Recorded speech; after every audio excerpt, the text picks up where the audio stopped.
나올 수 있도록 인도하신 주님 앞에 감사하며, 주님께서 이 예배를 우리에게 부르신 이유는 우리가 살아가는 삶의 여러 가지 고통의 문제, 아픔의 문제, 슬픔의 문제, 연약한 것을 다 주님께서 치유하시고 걷어가시기 위해서 우리를 부르신 줄 믿습니다. 이 시간 우리가 먼저 주님, 우리가 가지고 있는 모든 여러 가지 문제 하나하나를 먼저 주님 앞에 우리가 올려드리면서 주의 놀라우신 은혜의 자리에 다시 한번 말씀과 성령의 치료함을 받는 우리 모두가 될 수 있기를 바라겠습니다. 이 시간 함께 우리가 통성으로 기도하며 내가 가지고 있는 연약한 문제와 그리고 우리의 가정, 우리의 교회의 문제들을 함께 주님 앞에 토로하는 이 시간이 될 수 있기를 바라겠습니다. 다 같이 함께 기도하시겠습니다. 아버지 하나님, 주님 연약한 가운데 있사옵나이다. 부족한 가운데 있사옵나이다. 주님, 그러나 주님께서 저희들을 부르시고 저희들을 치유하실 줄 믿사오니 오늘도 하나님의 놀라운 치유의 손길이 저희들에게 임하고 특히 하나님의 놀라운 성령의 능력과 말씀의 능력을 덧입을 수 있는 이 자리로 인도하여 주시옵소서. 주님, 주님 앞에 저희들이 모든 것을 가지고 내려놓사옵나이다. 주님, 주님께서 저희들을 아버지 하나님 부르셨사오니 주님, 저희들에게 믿음으로 말미암아 이 모든 것을 감당할 수 있는 믿음의 용사들이 다 될 수 있도록 이 시간 아버지 믿음으로 축복하시고 말씀의 능력을 다시 한번 덧입고 저희들이 아버지 이 문제 하나하나를 주여 아버지 하나님 뚫고 나갈 수 있는 하나님의 사람들이 다 될 수 있도록 축복하여 주셨기를 간절히 바라고 원합나이다. 주님, 불러주심을 감사합니다. 주님, 은혜받게 하여 저희들을 아버지 하나님 불러주셨사오니 은혜가 충만한 자리로 인도하여 주셨고 하나님의 은혜를 다시 한번 덧입는 아버지 하나님 믿음의 식구 우리 프랑스 침례교인들이 다 될 수 있도록 축복하여 주시옵소서. 함께하여 주셨기를 간절히 바라오며 이 모든 말씀을 주 예수 그리스도인 받도록 기도하옵나이다. 아버지 하나님, 하나님께서 저희들 아버지 하나님 축복하시고 불러주신 귀한 은혜 다시 한번 감사를 드리옵나이다.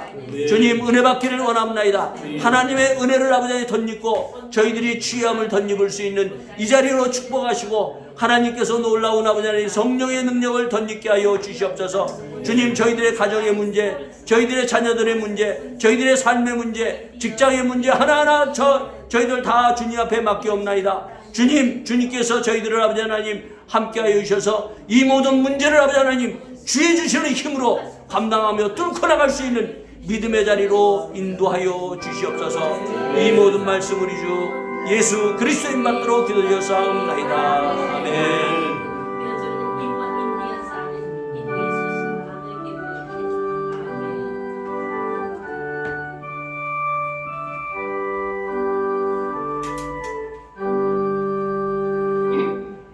우리가 지난번에 데살로니가 전서를 했죠.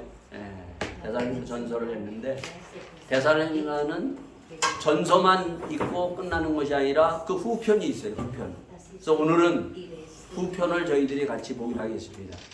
자, 데살로니가 전서는 1장에서 5장까지 있는데 후편은 1장에서 3장까지가 되어 있습니다. 그죠? 여러분이 집에서 데살로니가 전서 후서를 쭉 읽어보신 분들은 이 데살로니가 후서의 문제가 뭔가 또 이 말씀이 뭔가 등을 여러분들이 이미 어느 정도 파악하고 그리고 나온 줄 압니다. 자, 데살로니가 전서와 후서를 보면은요 시작은 똑같아요. 시작, 그죠? 아까 우리 1절 읽었죠? 1절에 바울과 실로아와 디모데는 하나님 우리 주 예수 그리스도 안에 있는 데살로니가인의 교회에게 편지하노니 그러면서 하나님 아버지와 주 예수 그리스도로부터 은혜와 평강이 너희에게 있을지어다. 데살로니가 전서에서도 이 말씀으로 시작을 합니다. 그리고 끝나는 것도 어떻게 끝났어요? 은혜와 평강이 너희에게 있을지어다. 바울이 축복하면서 끝납니다.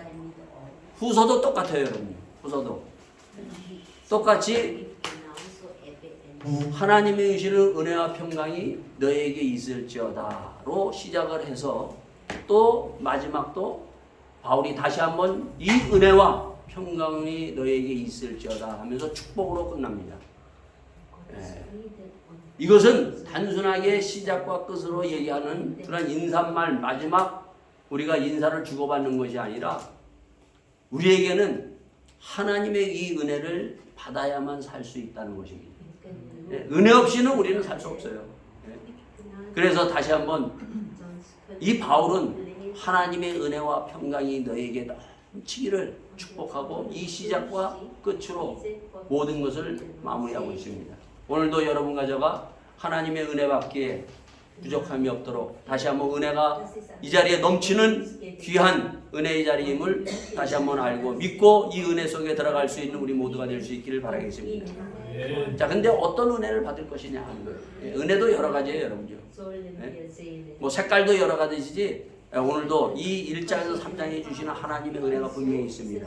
이 은혜를 받아서 살아갈 때 우리의 삶에 어떠한 장애물도 우리는 극복하고 그것을 뚫고 나갈 수 있는 은혜가 넘치는 사람이 될 줄 믿습니다.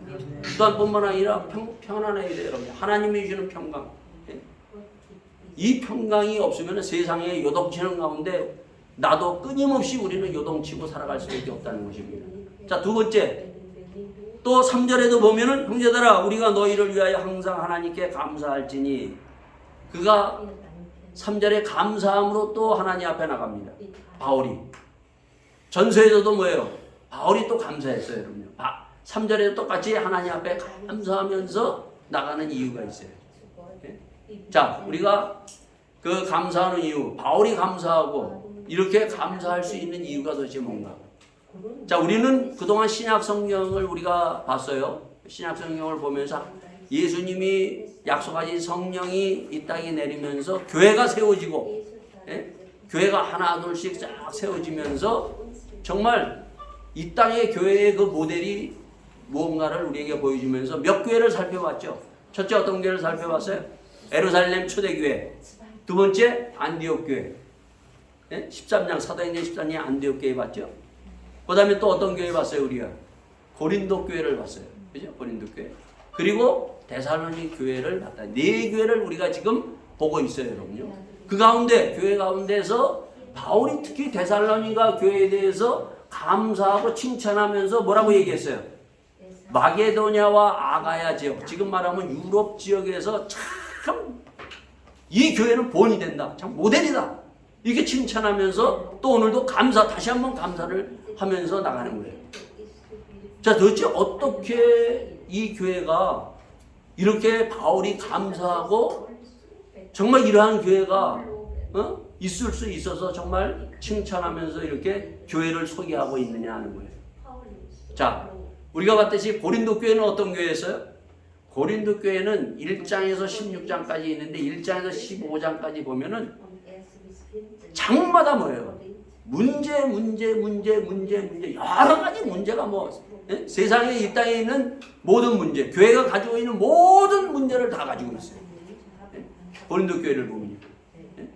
자, 그러면서 바울이 뭐라고 얘기해요? 바울이 우리가 잘 아는 고린도전서 13장에서 뭐가 세 가지 있어야 된다고 그랬어요? 믿음, 사랑, 소망. 이 세 가지는 반드시 있어야 된다. 그 중에 제일은 사랑이니라. 이렇게 얘기하죠. 바로 이 데살로니가 교회가 왜 본이 되고 이렇게 바울이 감사하는 이유가 여기에 있다는 것입니다. 이 데살로니가 교회는 세 가지를 가지고 있어요? 믿음을 가지고 있고, 사랑을 가지고 있고, 소망, 인내를 가지고, 인내하면서 소망을 가지고 있어요. 이 세 가지를 갖추고 있기 때문에 이 마게도냐 유럽에서 본이 될 수 있었다는 것입니다. 우리 개인의 신앙에도 이 세 가지는 갖추고 있어야 되고, 교회도 이 세 가지를 갖추고 있어야 돼요. 이게 그러나 쉽지는 않아요. 그러나 이 세 가지는 반드시 우리가 갖춰서 정말 이 프랑크푸르트 땅에 이 침례교회가 이 세 가지의 아름다운 모습을 드러낼 수 있는 교회 되기 위해서 함께 기도해 나가는 여러분과 저가 될 수 있기를 바라겠습니다. 또한 마찬가지로 우리도 이러한 세 가지를 갖고 살아갈 수 있기를 바라겠습니다. 그러면서 마지막 이 3장에 또 뭐라고 얘기하고 있어요? 마지막 바울이 기도하면 또 이 세 가지를 위해서 다시 한번 기도합니다. 3장 1절에 보면 정말로 형제들아 너희는 우리를 위하여 기도하기를 주의 말씀이 너희 가운데서와 같이 다름질하여 영광스럽게 되고, 어떻게 하라고요? 말씀이 다름질해야 돼요. 말씀이 달려나가고 우리가 그 믿음을 가지고 뒤로 쫓아나가는 이런 믿음의 사람이 되기를 위해서 바울이 간절히 기도를 하고 있습니다. 정말 하나님의 말씀을 우리 앞에다 두고 우리가 다른 것을 쫓아가는 것이 아니라 헛된 것을 쫓아가는 것이 아니라 하나님의 말씀을 따라서 자로나 우러나 행하지 아니하고 그 말씀을 믿음으로 말미암아 나갔을 때 말씀의 놀라운 능력이 우리 가운데 넘칠 줄 믿습니다. 그래서 뭐라고 얘기하고 있어요? 또한 우리를 무리하고 악한 사람들에게 건지옵소서 하라. 믿음이 모든 사람의 것이 아님이라 얘기를 하고 있어요. 악한 사람에게서 악한 것에서 우리를 건져달라고 바울이 기도하면서 믿음은 뭐라고요? 모든 사람의 것이 아니라 누구의 것이라고요? 하나님을 믿는 사람의 것입니다. 여러분 믿음이라는 것은 우리가 예수님을 믿는 그 사람의 것이지 모든 사람 믿지 않는 사람들이 다 가질 수 있는 그런 것이 아니에요. 그래서 믿음이 굉장히 귀하고 참 아름다운 것이에요. 이러한 믿음 주신 주님 앞에 다시 한번 감사하며 바울은 이 믿음을 가지고 승리하며 나가기를 지금 기도하고 있습니다. 그리고 두 번째 뭐라고 또 얘기하고 있어요? 두 번째 5절이면 주께서 너의 마음을 인도하여 하나님의 사랑과 그리스도의 인내에 들어가게 하시기를 원하노라. 사랑과 인내로서 끝까지 소망을 가지고 나가기를 간절히 기도하면서 바울이 이 데살로니가 전후서를 마무리하고 있습니다. 그래서 믿음, 사랑, 소망 이 세 가지를 우리가 가지면서 마지막까지 끝까지 승리하는 우리 모두가 될 수 있기를 바라겠습니다. 자, 그런데 왜 그러면은 데살로니가 후서를 바울이 썼느냐는 거예요. 전서로 그냥 끝나면 됐지. 또 2편, 후편을 써야 되는 이유가 분명히 있기 때문에 지금 바울이 이것을 쓴 거예요. 그것은 뭔가 하면은 우리 이 땅에서 보면요, 해결할 수 없는 믿는 사람이든 믿지 않는 사람이든 모든 사람들이 다 이 땅에 가지고 있으면서 몸부림치는 두 가지의 문제를 이 데살로니가 후서를 통해 전서 후서를 통해서 바울이 이 편지와 말씀을 통해서 제시했어요. 근데 첫 번째 문제를 해결을 했어요. 데살로니가 교인들이. 예? 근데 두 번째 문제는 해결을 못했다는 것입니다. 오늘 믿는 사람이든 믿지 않는 사람이든 모든 사람들이 가장 먼저 해결해야 될 문제가 있어요, 여러분. 그게 바로 뭔가 하면 죄에 대한 문제예요. 죄에 대한 문제는 해결해야만이 우리가 하나님의 믿음을 가지고 우리가 달려나갈 수 있고 또한 그 믿음으로 우리가 승리할 수 있습니다. 네? 우리가 예수 믿고 나서도 죄의 문제를 해결하고 나서도 끝까지 마지막까지 싸워야 될 것이 뭐예요? 죄에 대한 문제예요. 그래서 히브리서 12장에 너희가 죄와 싸우되 피 흘리기까지 싸우지 아니하였다고 얘기하고 있습니다. 우리는 마지막 죽는 순간까지 이 땅에 사는 한 죄와 끊임없이 마지막까지 믿음으로 죄와 싸워서 승리하는 하나님의 사람들이 되어야 됩니다. 이 승리가 나의 것이 되도록 죄와 끊임없이 싸우면서 승리하는 우리 모두가 될 수 있기를 바라겠습니다. 예수님은 이 땅에 오신 가장 첫 번째 모tiv이 뭐라고요? 죄에서부터 구원하기 위해서요. 죄에서부터 승리하기 위해서 십자가의 놀라운 능력을 우리에게 주셨습니다. 말씀을 주셨습니다. 이것을 가지고 죄와 싸워서 승리하는 우리 모두가 될 수 있기를 바라겠습니다. 자, 근데 두 번째 문제. 이것을 데살로니가 교인들은 그래서 어떻게 했어요? 우리가 지난번에 봤어요. 그들은 죄의 문제로 그 해결하고 이제는 우상에서 돌아서서 믿음 안으로 들어갔어요. 그 믿음의 그 역사를 통해서 그들이 사랑과 그리고 인내를 통해서 쭉 나가고 있는데 한 가지의 문제가 아직 해결이 안 됐다는 거예요. 그것을 알고 사도 바울이 또 이 후서를 쓴 거예요, 여러분. 자, 그 문제가 뭐냐는 거예요. 이 문제 역시 믿는 사람이든 믿지 않는 사람이든 우리 모두가 다 가지고 있어요. 여러분도 가지고 있고 나도 가지고 있고 죽는 날까지 죽는 그 순간 이 땅에 사는 사람들은 모두 이 문제를 가지고 있다는 것입니다. 과연 그 문제가 뭘까? 아마 읽어보신 분들은 대충 알겠지만 다시 한번 우리가 이 말씀을 통해서 봐서 오늘 특히 이 두 번째 문제까지 해결해서 은혜 받는 사람, 은혜 받는 성도가 될 수 있기를 바라겠습니다. 이 은혜를 받는 거예요, 여러분요. 다른 은혜. 지금 바울은 이 은혜가 있기를 원하고 이 은혜를 받으면은 뭐예요? 이 문제를 해결하면 편안해져요. 그러나 이 문제를 해결하지 않으면 끝까지 우리는 몸부림치면서 근심과 걱정에서 세상에서 우리는 고통과 아픔 속에서 우리는 좌절할 수밖에 없는 사람들입니다. 자, 그렇다면 그 문제가 뭔가? 제가 얼마 전에 제가 목회했던 그곳에 권사님 한 분이 갑자기 소천하셨어요.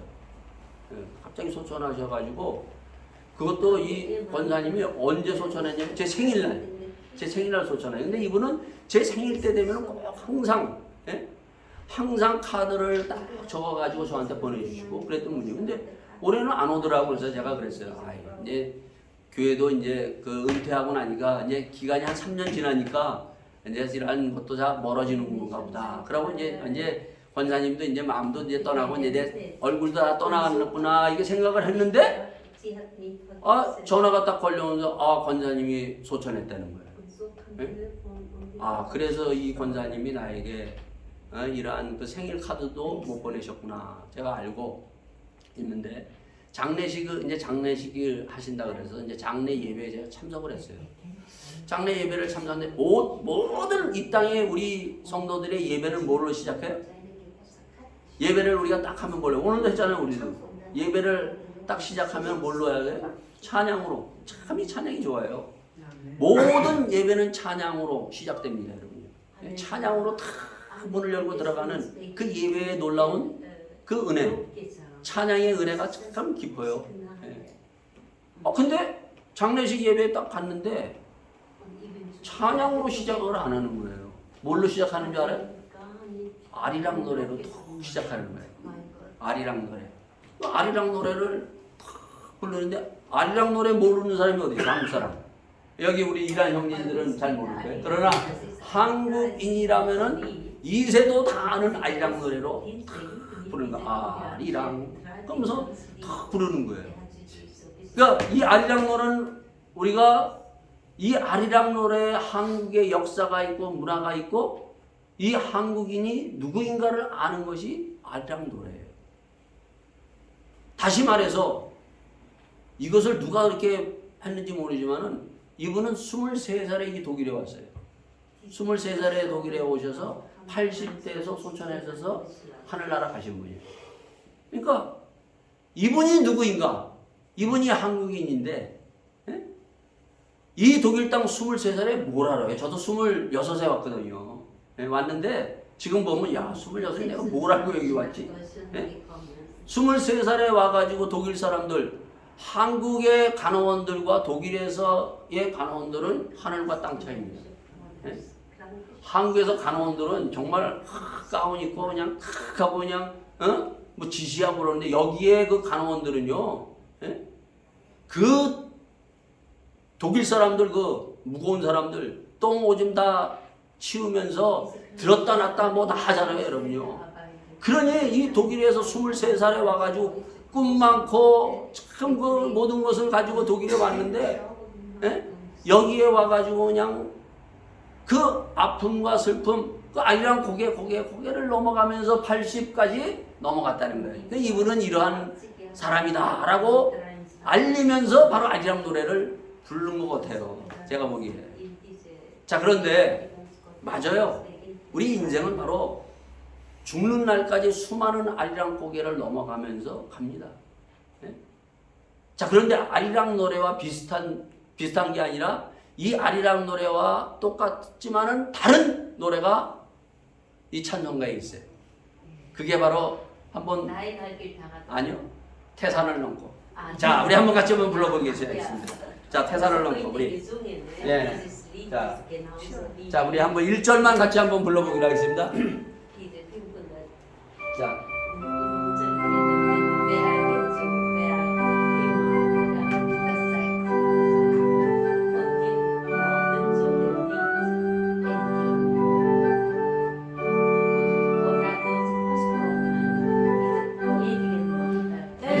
불러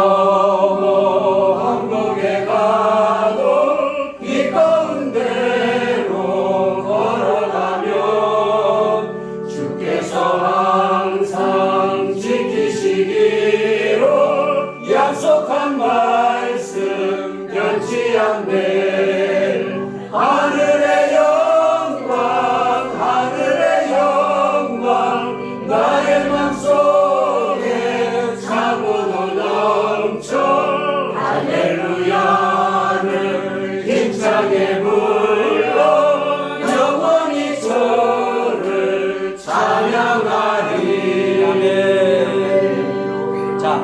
아리랑 노래와 이 태산을 넘고 이 찬양 뭐가 달라요, 여러분요? 예? 여러분 아리랑 노래는 그게 우리도 지난번 우리 목요 사랑방 모임에서 애돌 권사님 그 가르테에서 함께 모였을 때 애돌 권사님이 장구 치면서 이 아리랑 노래를 부르셨어요. 같이 우리 따라서. 한국인이랑 다 알죠. 근데 아리랑 노래는 어떠한 노래인가 하면은 우리 한국의 역사, 슬픈 한국의 역사를 문화를 담고 있어요. 다시 말해서 이것은 뭔가 하면은 우리 인생 살아가면서 슬픔과 아픔, 고통에 대한 넋두리예요. 하소연하는 거예요. 네? 그러면서 그 맺혀져 있는 한을 풀 데 없어서 그냥 아리랑 노래를 부르면서 불렀던 거예요, 여러분요. 네? 근데 우리 믿는 사람들은 바꾸 조금 전에 불렀던 태산을 넘고, 예? 태산 높은 산이에요, 여러분요. 예? 그러한 산을 넘고 험난한 그 골짜기를 다닐지라도 두려워하지 않는 것은 예? 주님이 함께 하시며 그리고 소망을 가지면서 그것을 넘고 또 넘으면서 우리가 하나님 앞에 영광 돌리면서 나가는 것입니다. 이게 달리다는 거예요, 여러분요. 자, 세상 사람들과 우리가 다른 이 놀라운 이유, 믿음의 사람들 가운데 이러한 고백을 했던 사람들이 한 사람들이 다 많아요. 그 중에 한 사람, 우리가 잘 아는 사람 누군가요? 야곱이라는 사람이 있어요. 야곱이라는 사람. 창세기 47장에 보면 야곱이 마지막 그가 바로 왕 앞에 서서 뭐라고 고백을 하는가 하면 내 나이, 예? 자기 나이가 지금 이제 믿음의 조상들 아브라함과 아버지 이삭에 미치지는 못했지만은 뭐라고 해요? 험악한 세월을 살았나이다. 자, 야곱도 어떻게 했어요? 집을 떠나서 정말 험악한 세월을 살았어요. 예? 예? 그가 도망 나와서 그가 먹고 살기 위해서 몸부림쳤던 야곱. 예? 사실 이것은 야곱뿐만 아니라 모든 인생이 이 땅에 살면서 험악한 세월을 살아가는 거예요. 예? 그러나 야곱이 뭐라고 합니까? 바로 왕 앞에 다시 한번 험악한 세월을 살았나이다 하면서 이 야곱이 바로 왕을 어떻게 해요? 축복합니다. 야, 이게 얼마나 멋있어요, 여러분. 이게 믿는 사람들의 멋진 모습이에요, 여러분요. 네? 험악한 세월을 살았지만 하나님이 주시는 그 놀라운 믿음으로 그것을 다 건너가고 그리고 믿지 않는 바로 왕이에요. 그때 당시 최고의 왕, 그 사람을 다 축복해주고 나오는 거죠. 네? 이게 바로 우리에게 가지고 있는 힘입니다. 힘. 이 믿음을 가지고 여러분이 어떠한 고통과 고난에도 굴하지 말고 태산을 넘고 험악한 그런 골짜기를 다닐지라도 죄 주시는 놀라운 힘으로 사람들을 축복하고 그들을 인도해 나가는 믿음의 사람들이 다 될 수 있기를 바라겠습니다. 그래서 이 데살로니가 후서는 뭔가 하면은 바로 이 험난한 문제, 우리가 살아가면서 수많은 아리랑 고개를 넘고 태산을 넘고 험난한 것을 가면서 이것을 우리가 어떻게 뚫고 나갈 수 있는가? 이 문제의 해결책을 위해서 쓴 것이 데살로니가 후서예요, 여러분요. 자, 이 문제를 이미 바울은 이 데살로니가 전서에서 4장, 5장에 얘기를 했어요. 그럼에도 불구하고 자기들이 받은 고난과 아픔과 슬픔의 문제가 해결이 안 되는 거예요, 여러분요. 우리가 그런 게 많죠, 여러분요.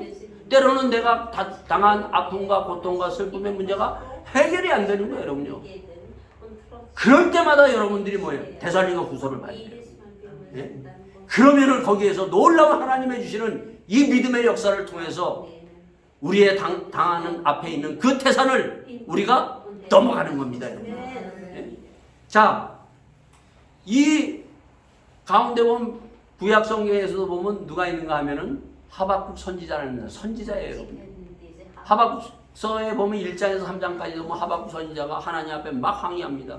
하나님, 왜 우리는 하나님의 백성이, 이 거룩한 백성이 이렇게 이 땅에서 고난과 고통, 정말 우리나라가 이 아리랑 노래를 부르면서 슬픈 역사를 가지고 있지만은 더 슬픈 역사를 가지고 있는 나라는 이스라엘이라는 나라예요.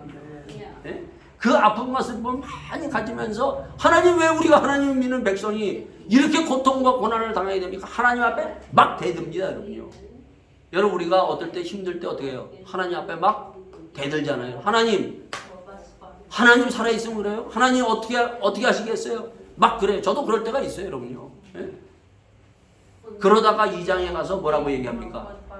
이 하박국 선지자가 뭐라고 얘기하는 건 여호와는 성전에 계시니 너희는 잠잠할지니라. 예? 입을 다시 한번 딱 닫아버리면서 뭐라고 해요? 오직 의인은 믿음으로 살리라. 오직 의인은 믿음으로 산다는 것이 무엇인가를 이가 깨닫고 그가 고백하면서 3장에 뭐라고 얘기합니까? 무화과 나무에 열매가 없고 외양간에 송아지가 없을지라도 나는 여호와로 인하여 기뻐하고 기뻐하노라. 이게 오직 의인으로 믿음으로 사는 믿음의 삶의 고백이고 그 고통과 고난을 뚫고 나가는 멋진 삶의 삶입니다. 여러분. 바로 이와 같이 이 고통의 문제를 풀어주기 위해서 주님께서 바로 이 바울을 통해서 데살로니가후서를 통해서 우리에게 말씀해 주고 있습니다. 자, 그러면은 이 고통의 문제에 대해서 우리가 어떻게 이것을 풀어갈 것이냐? 이 문제, 이 도대체 내가 당하고 있는 이 문제, 아픔, 슬픔, 여러 가지 그 질병이라든가 이러한 문제들 참 그 힘들어요, 여러분요. 자, 그런 것을 우리가 어떻게 이것을 해결할 것인가? 자, 이 데살로니가 전서 4장에서 5장 그리고 후서 1장에 3장은 딱 하나로 우리에게 바울은 얘기합니다. 그게 바로 뭔가 하면 종말론적 신앙이에요. 종말론적 신앙. 종말론적 신앙이 없으면은 우리 이 땅에 살아가는 모든 고통의 문제, 또한 앞으로도 여러 가지 태산을 넘는 그 문제, 그것을 넘지 못하고 아이랑 노래 부르면서 하소연하고 몸부림치면서 신세 타령하면서 그렇게 너저로울 수밖에 없는 인생들입니다. 그러나 종말론적 신앙이 내가 있을 때 이 문제를 해결할 수 있다는 거예요. 네? 여러분, 이 종말론적 신앙이 사실은 1992년도까지는 지금 말하면 거의 60세 그 이상에는 다 종말론적 신앙을 가지고 있었어요. 근데 60세 이하부터는 정말 어느새 지금 종말론적 신앙이 없어요, 여러분요. 여러분 혹시 종말론적 이 설교에 대해서 요 최근에 들어보신 분들 있어요? 최근에 종말론적 설교? 여러분 요즘에는 그 목사님들도 종말론적 설교를 안 합니다, 여러분. 왜 그러냐면 꼭 이거 하면은 이단시 그 생각들을 해보고 있어요. 왜 1992년서부터 이것이 사라졌는가 하면 1992년도에 뭐가 있었어요, 여러분요? 1992년 10월 28일 날 다미성교의 종말론적 사건이 사기극으로 끝나면서 우리에게 정말 그 가지고 있어야 하는 종말론 신앙이 서서히 사라져서 지금은 거의 없어졌어요, 여러분. 제가 1992년 제가 한국에 나가서 목회하다 한국에 마침 그때 나갔었어요. 그래서 어느 교회 그날이 하여간 수요일인지 금요일인지 뭐지만 하여간 그날 설교를 하고 집사님하고 같이 식사를 하는데 그 교회 집사님도 그러더라고요. 뭐라고 그러냐면 식사 대접을 하면서 나한테 그러더라고요. 목사님 정말 예수님이 저 감회 선교사들이 하는 오늘 12시에 오면은 어떡하죠 우리는? 이거 걱정을 하는 거예요. 네? 뿐만 아니라 그때 당시에요. 우리나라 그때 KBS, MBC, TBC 3사가 있었어요. 3사가 다 방영을 해요. 실시간. 네? 지금 같으면요 콧방귀도 안 낍니다. 그런 SBS나 이런 데서. 근데 그때 실시간 걸 다 방송하면서 정말 믿지 않는 사람도 정말 올 거야 정말? 정말 예수님이 재림에? 그리고 다 비쳤어요. 근데 뭐 어떻게 해요? 땡 하고 12시가 됐는데도 안 오신 거예요. 그러면서부터 에이 저 거짓말이에요. 종말론적 신앙. 그러면서 완전히 사라지고 말았다는 것입니다. 그러나 이것은 결국 제가 이렇게 보면 사단이 장난을 해요. 이 종말론적 신앙이 얼마나 중요한 것인가를 바로 이미 예수님께서는 마지막 제자들에게 말씀하시면서 부탁하셨어요. 네? 예수님이 마태복음 28장에 뭐라고 그래요? 가서 모든 족속에게 내가 분부한 모든 것을 가르쳐 지키게 하라 그랬어요. 여러분요. 예수님이 가르친 모든 것 중을 딱 보면은 네 가지로 딱 우리가 나눌 수 있습니다. 첫째는 마태복음 5장에서 7장까지 바로 그리스도인이 이 땅에 살아가는 빛과 소금의 역할을 하는 사람. 달라야죠. 이 세상 사람들과. 네? 그리고 10장에 뭐예요? 10장에 전도 선교하라. 네? 전도 선교가 뭐라 그랬어요?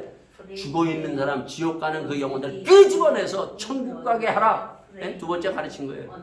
그리고 18장에 가서 뭘 얘기하는가 하면은 바로 공동체. 우리는 가정이라는 공동체가 있고 사회라는 공동체가 있고 교회라는 특히 하나님이 주신 공동체가 있는데 공동체에서 어떻게 생활할 것인가를 말씀해 줍니다.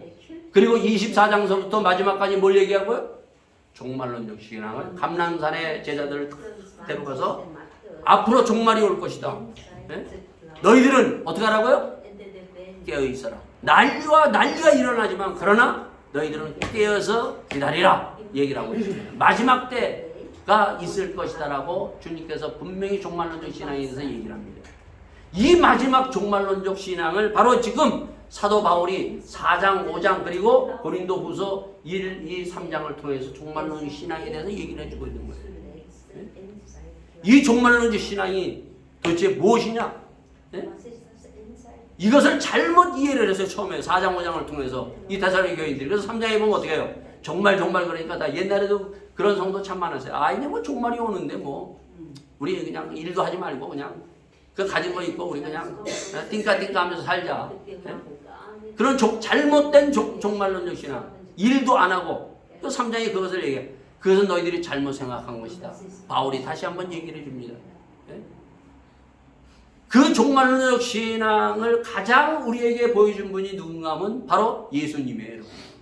자, 예수님이 이 땅의 마지막 종말 어떻게 합니까? 이제 십자가에 돌아가시기 바로 전에 제자들을 다 데리고 데리고 감람산에 가고 그 다음에 어떻게 합니까? 어디로 가요? 예수님이 겟셋만의 동산으로 갑니다. 자, 세 제자만 데리고 가죠? 자, 그러면 예수님의 제자가 총 몇이에요, 여러분요? 12이잖아요. 자, 12인데 지금 예수님은 지금 마지막 이 땅에서 종말을 지금 맞이하기 위해서 지금 하루를 앞두고 있는데 지금 가룟 유다는 어디로 갑니까, 여러분요? 사단이 들어가서 예수님을 팔라고 나갑니다. 네? 사단에 끌려서 돈 따라갑니다, 여러분요. 네? 오늘도 이렇게 이 마지막 때라고 마지막 때라고 하면서 돈 따라가는 사람들이 참 많아요, 여러분. 우리들도 이거에서 깨어서 돈 따라가는 사람이 돼서는 안 돼요. 그럼 나머지 11 제자들은 뭐 했어요, 여러분요? 다 잤어요. 다 잤어요. 아, 3명 데려갔음에도 불구하고 옆에서 자버리잖아요, 여러분요. 그때 예수님이 뭐라고 얘기해요? 야, 잠시도 깨어서 나와 함께 내가 이렇게 힘들고 이제 앞에 그 십자가를 두고 있는데 잠시도 나와 함께 기도하지 못하겠느냐? 네? 그리고 또 자니까 하나님께서 그래, 또 자라. 그랬어요. 이 종말론적 신앙의 가장 중요한 것이면 깨어 있어라요. 깨어 있어라. 우리의 신앙은 주님 오실 때까지 우리가 뭐 해야 되는가? 이 5장에 데살로니가 전서 5장에 뭐라고 해요? 깨어 있어라. 깨어 있는다는 게 뭐예요, 여러분요? 우리가 그냥 잠에서 그냥 깨어서 오늘도 이렇게 깨어 있는 이런 깨어 있는 것이 아니에요, 여러분. 네? 예수님이 어떻게 했다고요? 이 셋을 데리고 겟셋만의 동산에 가셔서 함께 기도하자. 네? 함께 나와 함께 기도하자고 얘기하고 있어요. 네? 우리의 영혼이 깨어 있어야 돼요. 네? 그래서 이 데살로니가전서 5장에 뭐예요? 쉬지 말고 기도하라. 네? 네? 우리가 잠자는 사람이 아니라 우리는 영혼을 깨어 있는 사람이에요, 여러분요. 근데 예수님이 바로 그 깨어 있는다는 것이 뭔가? 지금 예수님은 고난을 당해 곧 십자가에 지금 이 정말 처참한 죽음을 앞에 두고 있어요, 여러분요. 그러면서 이 셋을 데리고 왔어요. 나와 함께 깨어서 기도하자는 거예요, 여러분요. 이 말은 뭐예요, 여러분요? 우리는 이 땅에서 너희들이 세상에 여러 가지 고통과 고난, 슬픔에 그러한 태산을 넘을 때가 있는데 너희가 고통이 없을지라도 우리 형제 자매 고통이 있을 때 함께 끼어서 이 태산을 넘자는 거예요. 우리의 신앙은 요즘 어디로 가고 있어요? 너무 개인주의. 예? 너무 너는 나 나는 나예요. 예? 세상에 이게 닮아져서 지금 앞에 있는 형제 자매가 슬픔과 아픔과 고통을 당하고 있음에도 불구하고 거기에 함께 끼어서 기도하고 함께 그 고통 속에 들어가서 같이 울어주고 같이 우리가 함께 할 수 없다는 것입니다. 종말론적 신앙은 바로 함께 우리 성도들과 함께 서로 아픔과 슬픔을 나눠서 끼어서 이 고통을 우리가 뚫고 나가자는 거예요, 여러분요. 예? 우리 침례교회 보면 다 사람들이 때로는 아프 힘들어하는 사람들이 있어요. 그것을 우리가 함께 붙들고 기도하고 함께 나눌 수 있는 아름다운 공동체, 아름다운 성도의 그 깨어있는 신앙인들이 될 수 있기를 예수 이름으로 축원드리겠습니다. 자, 그러면서 뭐예요? 예수님이 그 다음날 이제 정말 이 땅에서 마지막 십자가의 갈보리 사례로 돌아가십니다. 자, 여기에서 우리의 고통의 문제, 고난의 문제를 잘 봐야 돼요, 여러분요. 우리가 다 가지고 있어요. 자, 예수님이 십자가에 지금 달려서 지금 돌아가실 때 그 십자가는 말할 수 없는 고통이에요, 여러분요. 그럼에도 불구하고 지금 창에 찔리고 피를 흘리고 그 십자가에 있음에도 돌아가심에도 불구하고 하나님은 전혀 침묵하고 계세요. 전혀 하나님은 개입하고 있지 않아요. 예? 그래서 하박국 선지자는 그 고통당할 때, 이스라엘 민족이 고통당할 때 뭐예요? 하나님 어찌 가만히 계십니까? 어찌 침묵하고 계십니까? 막 하나님 앞에 대드는 거예요. 우리가 고통당할 때 그랬잖아요. 예? 하나님 이럴 때 하나님이 쫙 어떤 기적을 나타내시고 나타나셔서 나를 구원해 주셔야 되지 않습니까? 그럼에도 불구하고 하나님은 예수님이 십자가에 돌아가실 때까지 이미 돌아가셨어요. 그때까지 하나님이 개입하시지 않다가 돌아가시고 사흘 만에 다시 살리십니다. 왜 그러셨을까요, 여러분요? 바로 가장 중요한 예수님이 그 자리에서 사는 것보다 더 중요한 것이 뭐예요? 모든 이 땅에 있는 인간들을 다 죄인들을 구속하고 살리기 위해서 하나님은 잠잠하셨다는 거예요. 그래서 우리는 때로는 왜 하나님이 역사하지 않습니까? 왜 가만히 계십니까? 다 하나님이 거기 함께 하시면서 침묵하시면서 더 큰 하나님의 뜻을 이루기 위해서 내 고통 속에서도 하나님은 함께 하신다는 것을 여러분들이 보실 수 있는 영적인 눈이 열리기를 바라십니다. 그래서 뭐라 그래요? 마태복음 마지막 세상 끝날까지 내가 너희와 함께 합니다. 어떠한 고통, 어떠한 삶 속에서 주님은 함께 하세요, 여러분. 네? 자, 우리가 또 한 사람이 있죠? 사도행전 7장에 우리가 봤죠? 스데반이 죽어요, 여러분요. 스데반이 어떻게 죽어요, 여러분요? 돌에 맞아 죽잖아요. 설교 딱 한 번 하고. 저는 감사한 게 설교 이렇게 70 넘어서도, 60 넘어서도, 65세 넘어서 설교할 수 있다는 것이 얼마나 감사한지. 예? 스데반 집사 설교 딱 한 번 하고 돌에 맞아 죽습니다. 자, 하나님은 이 스데반 집사를 어떻게 구원할까요? 이게 굉장히 중요한 문제예요. 여러분, 스데반 집사를 어떻게 구원하셨는지 이걸 보셔야 돼요. 자, 스데반 집사가 설교를 딱 한 번 했어요. 수많은 사람들이 어떻게 해요? 돌을 던지죠, 여러분요. 우린 그래요. 야, 저 돌이 탁 날아가다가 물이 포도주로 변하듯이 돌덩어리가 변해서 소금방망이가 돼서 딱 맞으면 뭐예요? 낫게 하실게. 그렇게 하실 것이다. 우리는 기대하고 그렇게 기도합니다, 여러분요. 근데 어떻게 해요? 그대로 돌이 돼서 나가서 맞아서 피 흘리고 스데반 집사가 죽었어요, 여러분. 근데 어떻게 하나님은 이 스데반 집사를 구원하셨어요?